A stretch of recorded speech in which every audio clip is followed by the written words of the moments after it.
But I can tell you who's going to watch this part. It ain't going to be the guys, it's going to be the women. Amazed to see a man vacuuming. One in particular. So when you're doing body work, you can't necessarily see dents. You can't necessarily see scratches because the paint is dull and it doesn't reflect that. You can't see it because you can't look down and see it. But so you use your hand because your hand sees that stuff a lot better than your eyes do. You can't see it yet, but right here is a big old dent. One I didn't take out. But if you run your hand over, you can feel it like it sticks out like a sore thumb. Looks pretty good over here. Got a little thin right there on the primer. But here you can see that dent I was talking about. Right here.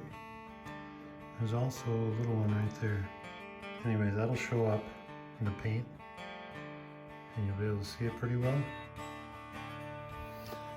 But I don't care. It's gonna be fine. Right?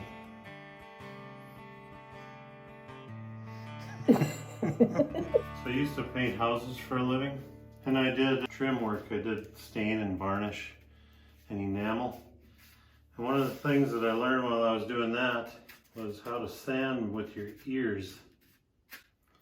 Not using your ears to sand, but to listen to when you're sanding, to know when you're done. I don't know if the audio is going to be good enough for you to hear it, but here's a finished piece.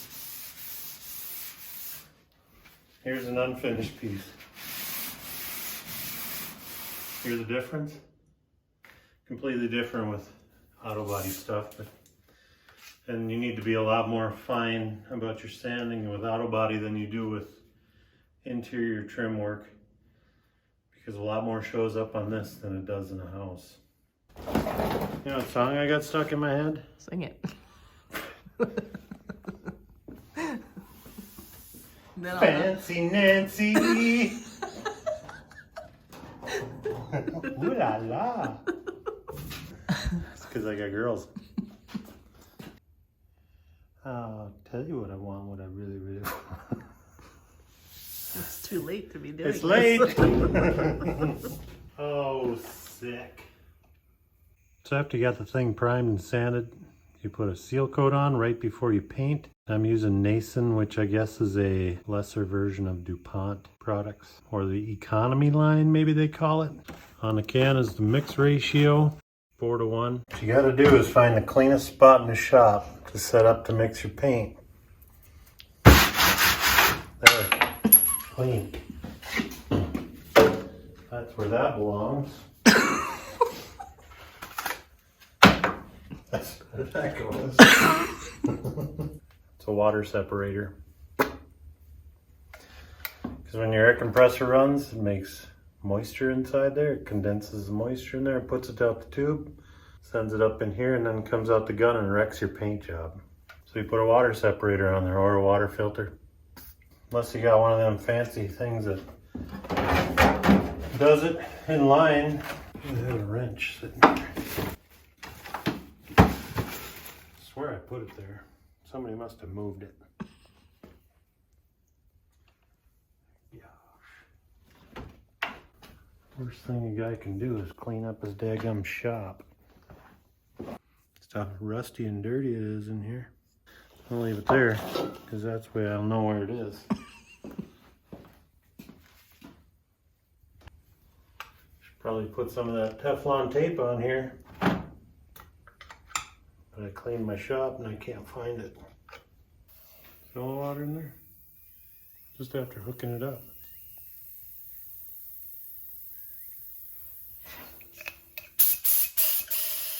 Glad he shook that for me yesterday.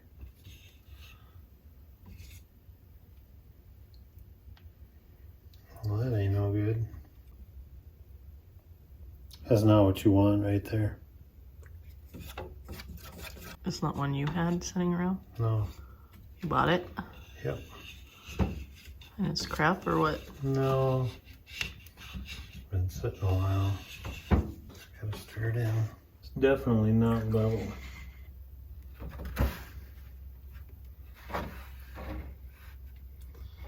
find a more levular spot. Hope that's enough. I know you're asking yourself, where'd this black stuff come from? You know. Got daggum air bubbles on the side. How am I supposed to measure with them there? Just like that. Oh, she's a beaut. That I'm not gonna have enough sealer. But we'll see. Time to get these off. Don't want to have to see what I'm doing. It's as good as a chip clip, only a little better.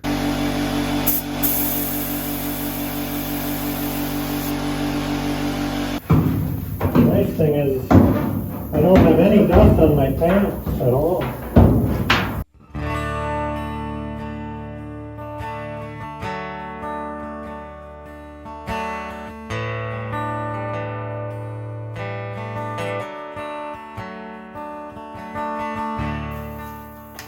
So my wife was videoing for a little bit and then she had to step out because if you're not wearing one of these when you're spraying, it's a no-go. You ain't gonna even make it through it.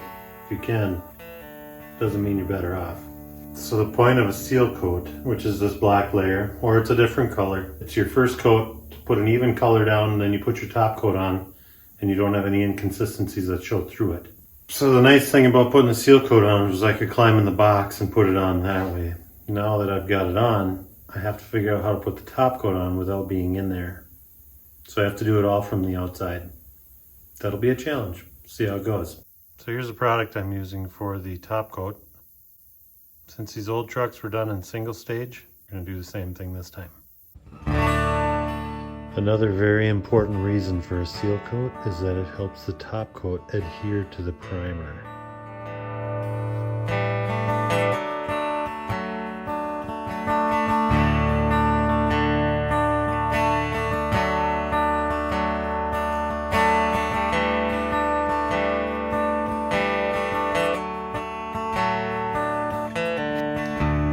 Line here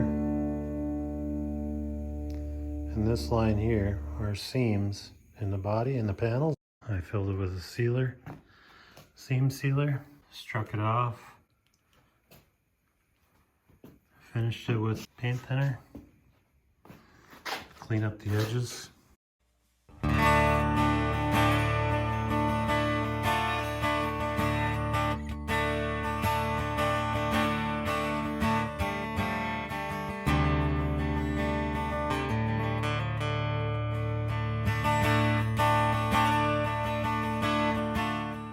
Right here I had a little run in the sealer. I used a heat gun to slightly raise the temperature of the sealer so that it would harden up faster. To fix it I used a razor blade tipped on edge to scrape the high areas off. Then I followed up with 600 grit sandpaper to feather out all the edges. Then a quick coat of sealer to cover the fixed area, and we're on to paint.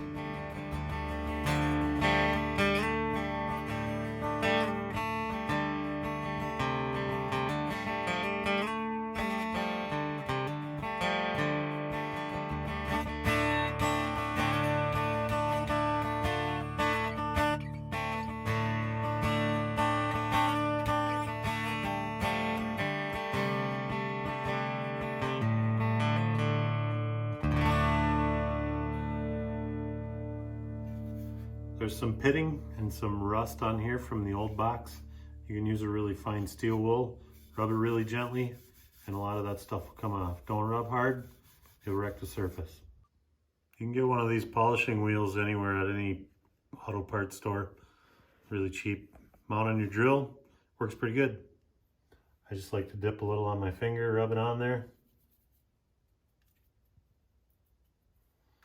Rub the rest on the wheel.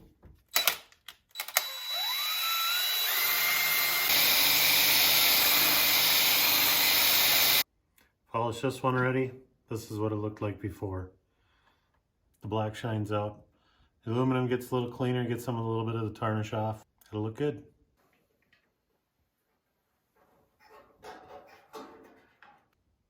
There it goes.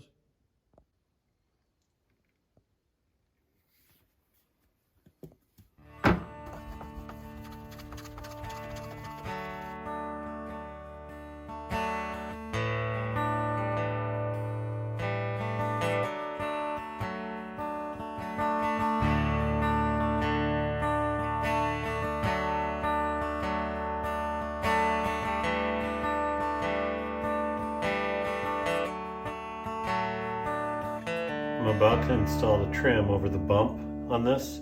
The previous trim was only 1.5 inches wide. This trim is 3 5/8 wide that's going back on here. The original clips only had one rivet in the middle. The trim from my truck had 2 rivets holding a bigger clip on the middle there. So I have to drill 40 new holes in the side of this thing. So the trick is find a point of reference to measure off of, get your straight line, and line up all these clips to be on the same plane. Drill your holes, rivet them on, put your trim on.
Hey everybody, thanks for watching. I hope you're really enjoying seeing this project come together. Come back next time as we finish up this project by taking the old box off and putting the new box on, finally. And in that episode, I have a special guest to help me out with that. Come back and check it out.